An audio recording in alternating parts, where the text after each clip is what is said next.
ఇంగ్లీష్‌లో మాట్లాడాలంటే భయమా? మీలాంటి వాళ్ళ కోసమే spoken English personal training classes వెంటనే జాయిన్ అవ్వండి.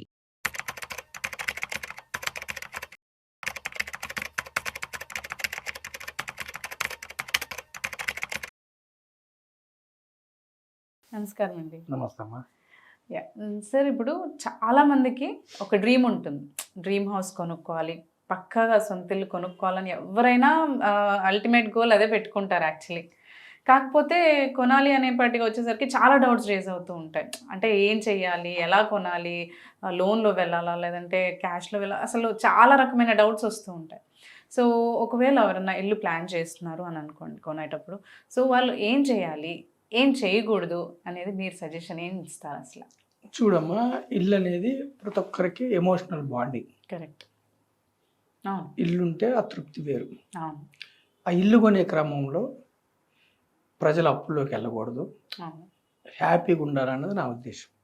హ్మ్. సో ఇప్పుడు మూడు ఆప్షన్స్ ఉన్నాయమ్మా. జనరల్గా ప్రజలు చేసే మిస్టేకు ఏమిటి, ఏం చేయాలి, ఏం చేయకూడదు, మనం మూడు ఆప్షన్స్ చూద్దాం. హ్మ్. ఫస్ట్ ఆప్షన్ ఏంటంటే, ఎవరైనా ఒక వ్యక్తి ఉన్నారు, మంచి జాబ్ వచ్చింది, సపోజ్ ఒక 1.5 lakh 2 lakhs what ever it may be, మంచి జాబ్ వచ్చింది, లేదంటే 80,000 అతను చూజ్ చేసుకుని వెళ్ళి 50 లక్షలు కావచ్చు, ₹1,00,00,000 కావచ్చు, what ever it may be. హ్మ్. సో జాబ్ వచ్చింది, అతనికి ఎలిజిబిలిటీ ఉంది. హ్మ్. అతనికి ఒక 3 నెలలు 4 నెలలు పర్మనెంట్ అవ్వగానే మనకు పే స్లిప్లు చూస్తే బ్యాంక్స్ ద్వారా ఎలిజిబిలిటీ ఇస్తారు. అవును. అతని శాలరీని బట్టి ఎంత లిమిట్ అన్నది కూడా ఇస్తారు. లిమిట్ వచ్చింది, హౌసింగ్ లోన్ ఎలిజిబిలిటీకి వచ్చింది అని డౌన్ పేమెంట్ లేకుండా కొంతమంది చేసే మిస్టేక్స్, యూత్ మొత్తం లోన్‌కి వెళ్ళిపోతారు. అంటే 80% లోన్ ఇస్తారు, 85% డౌన్ పేమెంట్ 20% పే చేయాల్సి ఉంటుంది, సుమారుగా 15-20. ఇది కూడా లేకుండా ఏం చేస్తారు, డౌన్ పేమెంట్ని గోల్డ్ లోన్ తీసుకొని, లేదంటే ఫ్రెండ్స్ దగ్గర చేయబదులు తీసుకొని, బంధువుల దగ్గర చేయబదులు తీసుకొని, లేదంటే డౌన్ పేమెంట్ కూడా పర్సనల్ లోన్ తీసుకొని, మళ్ళీ rest of the amount housing loan తీసుకుంటారు. అంటే డౌన్ పేమెంట్కి అప్పు తీసుకున్నా వడ్డీ కట్టాలి, గోల్డ్ లోన్ తీసుకున్నా వడ్డీ కట్టాలి, పర్సనల్ లోన్ తీసుకున్నా వడ్డీ, అంటే దీనికి ఇంట్రెస్ట్ పడుతుంది, ఈఎంఐ పడుతుంది, హౌసింగ్ లోన్కి ఈఎంఐ పడుతుంది. అంటే వచ్చే జీతంలో సింహభాగం ఈఎంఐలకి వెళ్ళిపోతుంది. ఇల్లు కొనుక్కుంటాడు, గృహప్రవేశం చేసుకుంటారు, తల్లిదండ్రుల దగ్గర, బంధువుల దగ్గర, ఫ్రెండ్స్ దగ్గర విలువ ఉంటుంది, కానీ లైఫ్ మొత్తం నెక్స్ట్ 20 years అతనికి ఒక ఫైనాన్షియల్ అసెట్, ఆర్థిక భద్రత లేకుండా ఈఎంఐల ఊబిలో చిక్కుకుంటాడు. మనం ఏం చెప్తున్నామంటే, డౌన్ పేమెంట్ లేకుండా, ఆర్థిక అసెట్ లేకుండా ఇల్లు కొనుక్కోవద్దు. అంటే ఇది మీకు వెంటనే సుఖం వస్తుంది, విలువ ఉంటుంది సమాజంలో, కానీ ఆ యొక్క ఆర్థిక ఇబ్బందులు మీకు, మీ భార్యకి, మీ పిల్లలకి మాత్రమే తెలుస్తాయి, ఇంకా లోకానికి తెలియదు. సో ఇది వద్దు. ఫస్ట్ ఆప్షన్ అవాయిడ్ చేయడానికి ట్రై చేయండి. ఫస్ట్ ఆప్షన్ ఎలిజిబిలిటీ ఉంది, మంచి జాబ్ వచ్చింది, ఎలిజిబిలిటీ ఉంది కదండి, ఏమి మీ చేతిలో డబ్బు లేకుండా వెంటనే ఇల్లు కొనుక్కోవటాన్ని అవాయిడ్ చేయండి, వద్దంటున్నాను. ఆప్షన్ 2 ఏమిటంటే అమ్మా, పోస్ట్ పోన్ ఇల్లు 7 years పోస్ట్ పోన్ చేసుకుని చెప్తాను. మీకు 25లోనో 27లోనో 30లోనో ఉద్యోగం వచ్చింది, 7 years మీరు పోస్ట్ పోన్ చేసుకోమంటున్నాను. ఓకే. అయితే ఎందుకు పోస్ట్ పోన్ చేసుకోమంటున్నామంటే, మీరు వెంటనే ఇల్లు కొనుక్కుంటే ఎంత ఈఎంఐ అయితే మీరు కడతారో, ఆ ఈఎంఐలో నుంచి మీ రెంట్ తీసేయండి. ఓకే. మిగతా అమౌంట్ మీరు అప్పుడే ఇల్లు కొనుక్కున్నారని ఊహించుకొని మిగతా అమౌంట్ ఇన్వెస్ట్ చేయండి. ఓకే. ఎస్ఐపిలో ఇన్వెస్ట్ చేయండి, సిస్టమాటిక్ ఇన్వెస్ట్మెంట్ ప్లాన్లో ఇన్వెస్ట్ చేయండి. ఒక డీసెంట్ అమౌంట్, అంటే మీరు పోస్ట్ పోన్ చేయకముందు కొనుక్కుంటే ఎంత ఈఎంఐ కడుతున్నారో ఆ రెంట్ తీసేయగా మిగిలిన అమౌంట్ మొత్తం ఇన్వెస్ట్ చేయండి, 7 సంవత్సరాలు ఇన్వెస్ట్ చేయండి. ఓకే. మీకు ఒక ఫైనాన్షియల్ అసెట్ బిల్డ్ అయింది, డీసెంట్ అమౌంట్ బిల్డ్ అయింది. ఇంచుమించు ఇంటికి మీరు ఎంత ఇల్లు అనుకున్నారో అంత ఇల్లు అమౌంట్ బిల్డ్ అయింది. అయితే మనం ఏం చెప్తున్నామంటే, అప్పుడు కూడా 7 years తర్వాత కూడా మొత్తం బిల్డ్ అయిన అమౌంట్ తీసుకొచ్చి ఇల్లు కొనుక్కోవద్దు. అప్పుడు ఏమైందంటే, మొత్తం అమౌంట్ తీసుకుని మీరు ఇల్లు కొనుక్కుంటే మీ చేతిలో మళ్ళీ ఆర్థిక అసెట్ ఉండదు.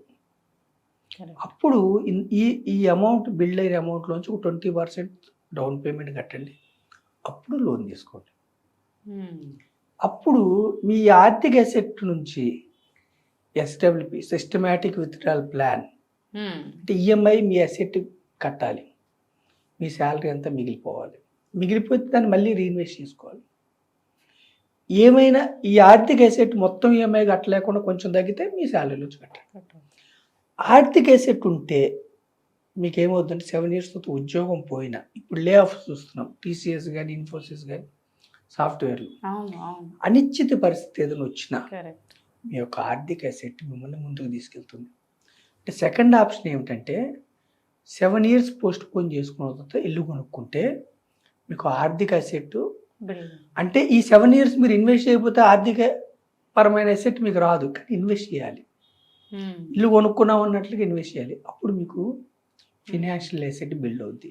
కానీ ఇక్కడ చాలా మంది ఏంటంటే అలా అనుకొని చేయరు, అది వచ్చి ఉంటే ఏదో సరే దానికి ఈఎంఐ అంటే కడతారు, కానీ ఆ సేవింగ్ ప్లాన్ అనేది చాలా మందికి తక్కువ. అసలు ఇన్వెస్ట్ చేయాలి, ఇన్వెస్ట్ చేస్తే financial asset, real asset build అవుతుంది, 7 years ఇల్లు బిల్డ్ అవుతుంది, ఫినాన్షియల్ అసెట్ బిల్డ్ అవుతుంది. ఈ రెండు ఉంటే లైఫ్ మొత్తం స్మూత్గా వెళ్తుంది. ఎప్పుడైనా పిల్లల ఫీజులు కావాలా ఇందులోంచి తీసుకోవచ్చు, వెకేషన్స్కి వెళ్ళాలని ఇందులోంచి తీసుకోవచ్చు, ఏ అవసరం వచ్చినా కానీ ఫినాన్షియల్ అసెట్ మిమ్మల్ని ఆదుకుంటుంది.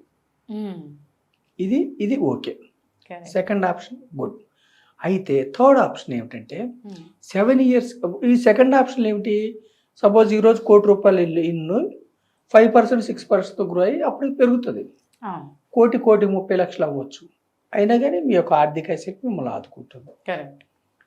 మూడో ఆప్షన్ ఏమిటంటే వెంటనే ఇల్లు కొనాలి, వెంటనే ఇన్వెస్ట్మెంట్ స్టార్ట్ చేయాలి. ఎలా, ఇప్పుడు 20 years పెట్టుకున్నారు ఈఎంఐ, సపోజ్ ఒక 80 లక్షలకి ఒక 65,000 ఎంతో 68,000 పడింది అనుకోండి, వెంటనే ఇల్లు కొనుక్కుంటున్నారు మీరు. అయితే ఇల్లు కొనుక్కునే డౌన్ పేమెంట్ కంపల్సరీగా ఉండాలి, డౌన్ పేమెంట్ అప్పు చేయొద్దు, ఒక 20% డౌన్ పేమెంట్ ఉండాలి. మూడో ప్లాన్ డౌన్ పేమెంట్ ఉంది, మిగతా లోన్కి వెళ్తున్నప్పుడు 20 years కాకుండా 30 years ఉన్న వ్యక్తి అయితే 20 years బదులు 30 years పెట్టుకోండి లోన్ పీరియడ్. 20 yearsకి ఈఎంఐ ఎక్కువ పడుతుంది, 30 yearsకి ఈఎంఐ తగ్గుతుంది. ఆ ఈఎంఐ గ్యాప్ని మీరు ఇన్వెస్ట్ చేయండి. అంటే డే 1లోనే ఒక 20% అయితే మీరు ఫస్ట్ డౌన్ పేమెంట్ జనరేట్ చేసుకోండి. తర్వాత లోన్కి వెళ్తే మీరు ఏం చేయాలంటే లోన్ పీరియడ్ ఎక్కువ పెట్టుకోండి. 30 years ఉన్న వ్యక్తికి 60 వరకు ఇస్తారు, 25 years ఉన్న వ్యక్తికి 35 వరకు ఇస్తారు. ఎక్కువ పెట్టుకుంటే ఏమవుతుందంటే ఈఎంఐ తగ్గుతుంది, తగ్గిన ఈఎంఐని ఇన్వెస్ట్ చేసుకోండి. చేసుకుంటే ఏమవుతుందంటే ఒక 15 ఏళ్లలో మరి 35 ఏళ్ళు ఉద్యోగం ఉంటుందా, 30 ఏళ్ళు ఉద్యోగం ఉంటుందా, మరి రాంగ్ కదా ఎంతకాలం పెట్టుకోవడం అని ఆలోచన వస్తుంది. అయితే మీరు ఇన్వెస్ట్ చేస్తున్నారు కదా, ఒక 10,000 15,000 తగ్గింది, అది ఏమైందంటే 15 ఏళ్ళకి పవర్ ఆఫ్ కాంపౌండింగ్ 12%తో రిటర్న్ ఇవ్వటం వల్ల మీరు ఇన్వెస్ట్ చేసిన అమౌంట్ ఒక 15 లక్షలు అనుకోండి అమ్మా, సుమారుగా 3 రెట్లు పెరుగుతుంది 15 సంవత్సరాలు. అప్పుడు ఏమవుతుందంటే మీరు 30 ఏళ్ళు 35 ఏళ్ళు పెట్టుకున్నా కానీ 15 ఏళ్లలో ఈ యొక్క ఫైనాన్షియల్ అసెట్ నుంచి మీ అప్పును తీర్చేయచ్చు. థర్డ్ ఆప్షన్ ఏమిటి, సెకండ్ ఆప్షన్ 7 years పోస్ట్ పోన్మెంట్, ఇది పరిశీలించవచ్చు. లేదు వెంటనే ఇల్లు కొనుక్కోవాలంటే డౌన్ పేమెంట్ అప్పు చేయొద్దు, డౌన్ పేమెంట్ మీ దగ్గర ఉంటేనే తీసుకోండి. 80% అమౌంట్ మీరు లోన్ తీసుకుంటే 20 years బదులు 30 or 35 పెట్టుకుని గ్యాప్ మిగిలిన డబ్బుల్ని మీరు ఇన్వెస్ట్ చేయండి. ఇన్వెస్ట్ చేసిన తర్వాత 15 ఏళ్ళలో మీకు ఫినాన్షియల్గా ఒక 12% వచ్చే రిటర్న్స్లో రిస్క్ తీసుకొని మీరు ఇన్వెస్ట్ చేస్తే ఈ యొక్క అసెట్ మీ అప్పును తీర్చేస్తుంది. అంటే 30-35 ఏళ్ళు పెట్టుకున్న ఈఎంఐ పీరియడ్ 15 ఏళ్ళలో మీరు ఫ్రీ బోర్డ్ అయిపోతారు. ఓకే, సో ఈ మార్గాలు మనం మీ ద్వారా ప్రజలకు తెలియజేస్తున్నాం. Exactly. Thank you so much for sharing the information అండి.